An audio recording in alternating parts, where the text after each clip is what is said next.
Hello there, Slamscape here. Today we're going to be taking a look at my Imperial Courier Titan Bomber, designed for taking on the Thargoid Titans solo or in a group. This is a build for the more experienced commander or someone who wants to try out Titan bombing with a cheaper ship than the meta medium versions. This build is based on my DBX bomber and focuses on staying cold and doing maximum AX missile damage to the Titan core. It does require engineering, and I will review which engineering is necessary and which is optional. That being said, since it's a small ship, to get the maximum out of this build, full engineering is recommended. The Courier Bomber build starts with all the utility mounts that are necessary to get into the Titan's maelstrom. This includes 2 Sirius heatsink launchers, 1 caustic sink launcher, and a Thargoid pulse neutralizer. If you're unable to get the Sirius heatsinks, you can probably get away with normal heatsinks engineered with extra ammo, although your attack runs will be less forgiving. Next up, for the weapons, the Imperial Courier has 3 medium weapon mounts. For this build, I used the Class 2 nanite torpedo launcher and 2 Class 2 Sirius AX missile racks. The Sirius versions are the best AX missiles because they have high DPS and are not affected by the anti-guardian fields present around the Titan. If you're unable to get the Sirius AX missile racks, the enhanced AX missile racks could be substituted, although they have less DPS and half the ammunition. With the recent improvements to the anti-guardian field engineering, you could alternatively use 2 Class 2 Guardian shard cannons. They have slightly better DPS, although they require you to be point blank to the core. Next, we'll look at the core internals. For the armor slot, I use lightweight alloy engineered to heavy duty and deep plating. This will allow the Imperial Courier to retain its best speed needed for bombing. Next, a 3A power plant with low emission and thermal spread. This keeps the ship running cold without the need for a thermal vent beam laser. 3A thrusters with dirty tuning and drag drives for the best possible speed. I suggest the normal 3A thrusters instead of the performance-enhanced versions, since those use a lot more power and generate much more heat.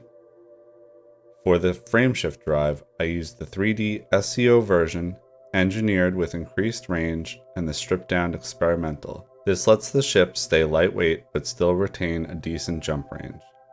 Next, a 3D life support with lightweight engineering, a 3A power distributor with charging enhanced and super conduits, and finally, 2D sensors with lightweight. If you're looking for minimum engineering necessary, you need to engineer the power plant as the entire build revolves around running cold.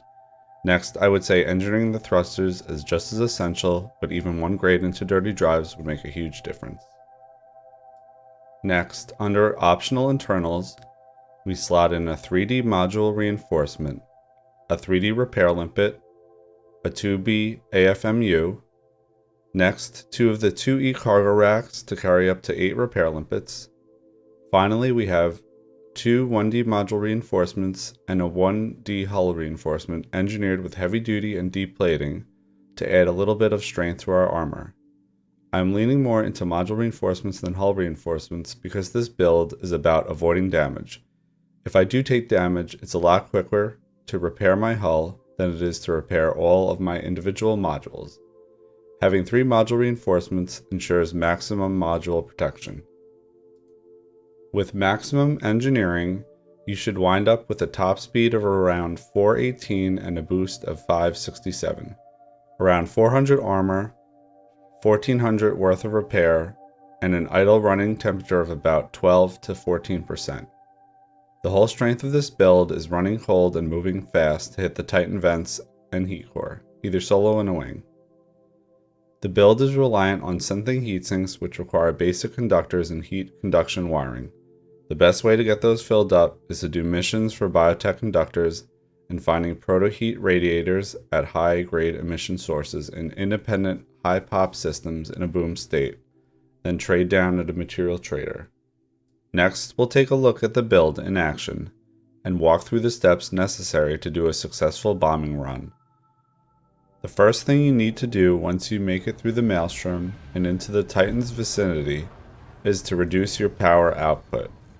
I recommend turning off the frameshift drive, the cargo hatch, the auto field maintenance unit, the repair limpet controller, caustic sinks, and pulse neutralizer.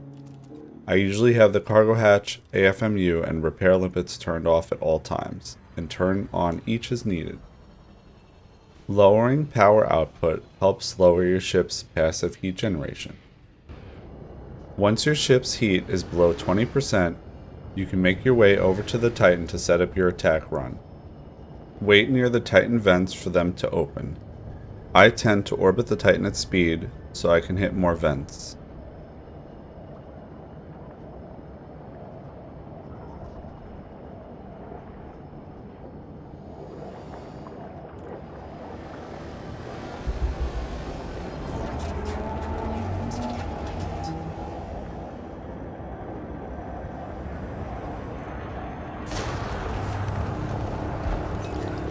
You begin your attack run by targeting a vent, and then turn towards the next vent, and boost while the torpedo locks on, then fire. Target the next vent, and repeat.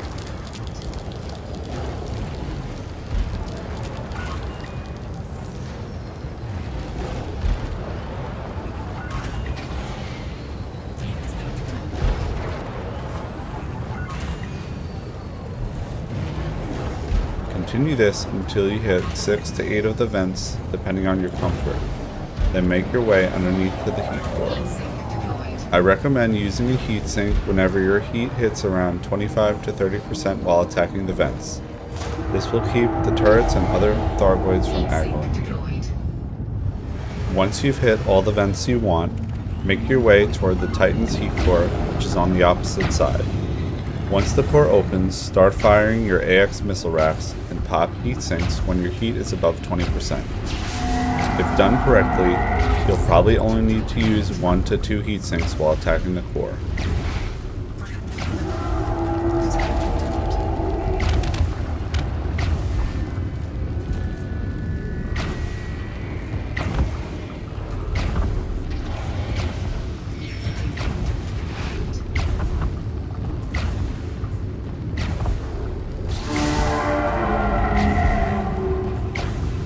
Once it begins retracting, boost away on a course perpendicular to the core and head toward the asteroid field. With this build, I was able to do about 20% core damage per attack run solo. Once you're safely inside the asteroids, you need to synth heat sinks, repair any damage taken, and then set up your next attack run. Repeat this until you run out of ammo or get bored. I will include a link to the Imperial Courier Bomber in the description of this video. Try out this build if you're looking for something off meta or just want to challenge yourself. I hope you found this informative. Thanks for watching.